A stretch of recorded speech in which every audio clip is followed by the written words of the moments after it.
we've had 6 weeks rating the top 5 at each position in both college and NFL, and I enjoyed it. Doing research for this series did a lot of things for me. Number one, it introduced me to new players, opened my eyes to some new players like Jonathan Taylor, Beast, and sort of made me gear my thinking going forward to next season. Like yeah, it's one thing to make a list of players to look at, like top 5 star players going forward. I think I really will be keeping an eye on these players. Like, hopefully y'all do the same. But for me, at least, if nothing else, like, I'm going to be looking at these players next season. I'll know who to look for. And that's kind of what I wanted to do. A lot of times you just watch football to watch football, but you don't really have that person that you're looking for in a particular game. So hopefully that's what this does for you. Now, I want to get into some other news here, okay? Listen, we've had a lot of existential NCAA crisis conversations on the show, but this question came up. Is the NCAA a minor league for the NFL? So is college football a minor league for the NFL? And there are people on both sides. I'm sort of, I guess, more libertarian on the issue if we're going to relate it to politics. Here's the thing. You can't make a direct comparison. There's not a one-to-one scale. Like, you can't look at the NHL's minor leagues, or you can't look at the MLB minor leagues and then compare it to the NCAA and be like, oh, there's no way it's a minor league for the NFL. There's just no way.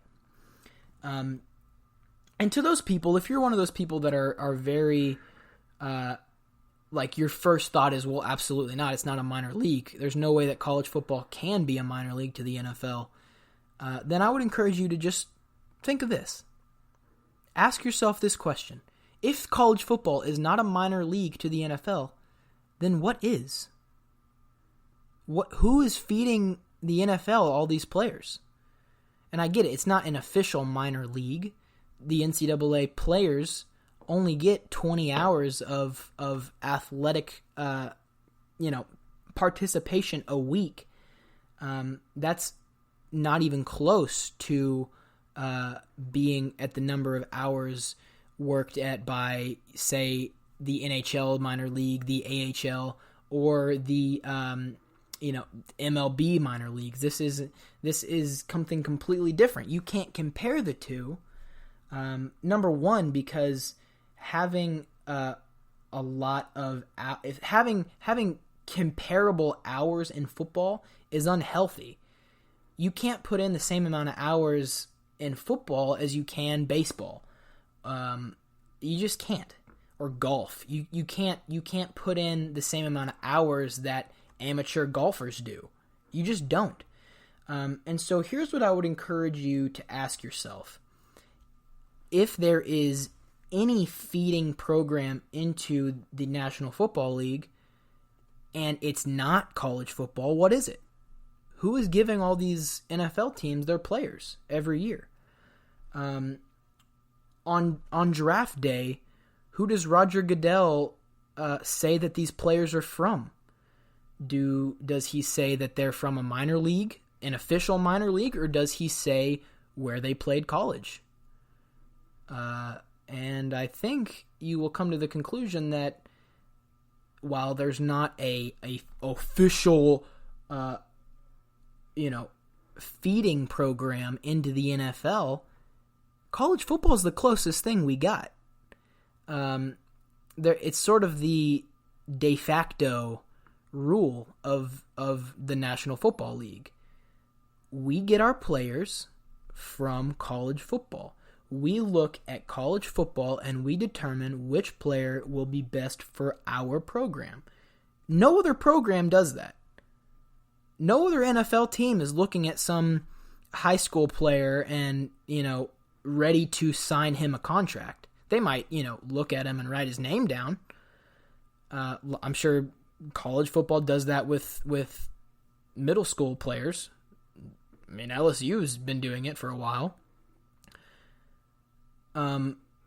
So just that's just a question that sort of bugged me a little bit last week was, okay, if the NFL, if the NCAA, if college football is not the feeder program into the NFL, then what is? What is? And I get it. It's not a, regulated, it's not like the official, like it doesn't have minor league associated with its name. It's completely independent from the NFL. But just think, okay, de facto, regulation off the table, association to the NFL off the table. Who else is giving the NFL these players? Who? I want to know. I really want to know because I want to start watching that film. The NFL should start watching that film if there is a minor league program. Now, the next question you should ask yourself is, should there be a feeding program to the NCAA, and what would that look like? And the answer is this. I've already said, no, we have a good enough system on the books right now. College football is the best thing that we have to a, quote, minor league feeding program to the NFL. It is. Because here's why. The NCAA has regulated the amount of time that players can participate. It's 20 hours for college football. It is illegal for a player to work more than 20 hours in the NCAA for football. It's different among sports. So like I mentioned earlier with the following examples, golf, baseball, these college teams can work more than that. In a feeding program, these players, there's no restriction on how long you can work a player. There's golfers that work 50 hours a week on their craft, and they're an amateur. I mean, Tiger Woods works more than that, and he's in the majors. So, it's not a 1-to-1 scale. You can't compare these. The comparison is comparable. So, should there be a feeding program into the NFL? Maybe. Would it be more productive? Possibly. But the rules wouldn't be any different. Now we have players. First of all, the NFL would be better. There's no doubt about that. Players would be more skilled because you are raising the demand for good players. When you add a whole nother level of football, let me explain it like this. Imagine if players went right out of high school. They didn't have college experience. These players weren't in high-pressure football game situations. They just came right out of high school. What would the NFL look like? Players wouldn't be as good, I promise you. So, if there was a minor league feeding program into the NFL after college, basically where the minor league feeding program would draft you out of college, and we'd have sort of a minor draft where all of the players that we look at from college would go to the minors, they'd be drafted, and then there'd be an NFL draft where the players from the feeding program get drafted into the NFL. I have no problem with that at all. In fact, it would mean a lot of good things for us football fans. It would mean more football to watch. You see the voice crack? What's going on? Somebody help me. It would mean more football for the fans, more football to watch. It would mean that the selection pool of these players would narrow extremely. As we've seen in each progressing level of football, the percentage of players who make it to the next level gets smaller and smaller and smaller. And so that only does the NFL good things. It means that the NFL has a tighter selection of good players. Basically, this league would narrow down the good players from the bad players. The cream of the crop would rise, and the NFL would be made better. I have no problem with a feeding program. More football for me. A longer season, or maybe shorter season. I don't know how that'd work, actually. I don't know how they'd fit in. But, yeah, I sure would mess up the level of things. So, should there be a minor league feeding program? Why not? Sure. I don't care. The point is, when you start saying that, college football the NCAA currently isn't a feeding program to the NFL, that I have a problem with because, okay, what else is at the moment? Unless you have an official minor league program, an official feeder program into the NFL, the NCAA is the next best thing. And basically what that would look like, as I've said, the feeder program would have to take its players straight out of college. They'd have to be drafted. They'd have to be on contract. Players wouldn't like it at all because their contracts wouldn't be big bucks like they are right out of college into the NFL. It'd be cheaper. And I don't know how long it'd last. It might be like an AAF situation where that program just didn't get enough money and it died. And then college football was the next richest program that could sustain itself. And then the NCAA's back at being the feeder program. So, don't say that the NCAA isn't a feeder league. It basically is. Who else is giving these players or these teams their players? Who else is doing it? Okay, now, something that is sad. We've talked about a lot of players getting into trouble, crime in sports, basically. We've talked about it. A guy that I absolutely love watching. Everyone loves watching this dude play. Tyreek Hill got in some child abuse charges. Anyway, basically those have been dropped. That's the long and short of the story. Those charges have been dropped, and I really don't know much about the case other than that it started. There was an investigation. Now it's dropped. There's going to be a meeting held today with his legal team with the NFL, sort of to discuss what's going on going forward.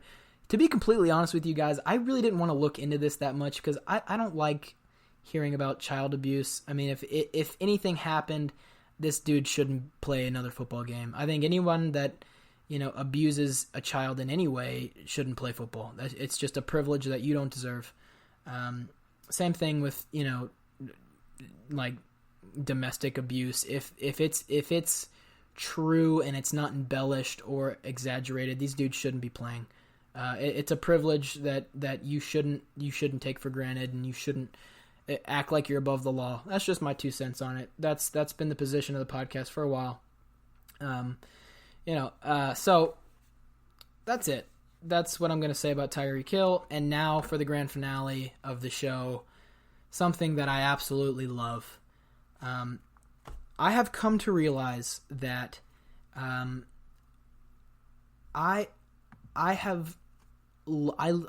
started to love. I'm trying to think of a good way to say this. I'm starting to love Baker Mayfield day by day. When he was at Oklahoma, I'm going to be honest with you, I really didn't like him. He just kind of came off as this like jerky guy that just was loud and obnoxious and talked a lot of trash.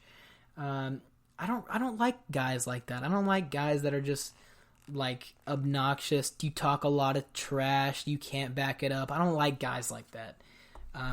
And that's sort of who he was for me at Oklahoma. Not going to take away from his skill. Amazing ability on this guy. And he's showing it at the next level as well.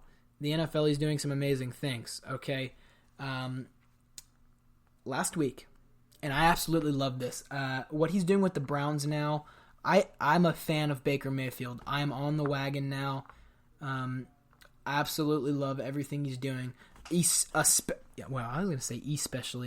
Especially this. Here's what I really love about Baker Mayfield. Yeah, he talks a lot. He's sort of quieted down. He's sort of matured in the NFL. I think that's a good thing for him.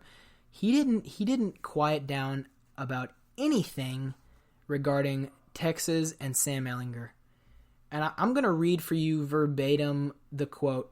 And we actually did an entire episode on this last fall about the University of Texas being back after they won like one game, after they beat Oklahoma last year by 3 points. Basically, the podcast was about, is Texas back? And teams have one game that they have a great win against a rival, and everyone thinks that a dynasty is over or a team is back or whatever. look, every single year, the first game that Miami wins, they're like, oh, the hurricane is back. Miami is back.